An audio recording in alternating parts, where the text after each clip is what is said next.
Hi everyone, আসসালামু আলাইকুম। আমি তোমাদের প্রিয় রিয়া আপু।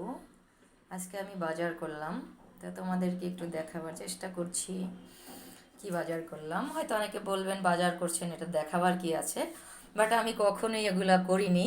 এখন একটু দুষ্টামি করছি, পাগলামি করছি। তো এই দেখেন, এখানে চিংড়ি মাছ, ট্যাংরা মাছ, আইড় মাছ, ওখানে গরুর বট, এখানে হলো দেশি মুরগি, আর এখানে হলো ইলিশ মাছ। হ্যাঁ, 5টা ইলিশ মাছ নিয়েছি, যদিও ছোট সাইজ, বাট মাছটা অনেক তাজা ছিল, সেই জন্য নিয়েছি। তো এই হলো আমার আজকের বাজার। তোমরা দেখতেই পাচ্ছ বন্ধুরা, অনেক তাজা ছিল। হ্যাঁ, ইলিশ মাছগুলো তাজা ছিল, তারপর চিংড়ি মাছগুলো তাজা, ট্যাংরা মাছগুলো মানে তাজা। আর মুরগি তো দেশি মুরগি। গরুর বট আমি কখনো সাফ করিনি, এটা সাফ করা ছিল, নিয়ে আসছি। তারপরে গরম পানি করে তারপর সব কিছু ঠিক করব।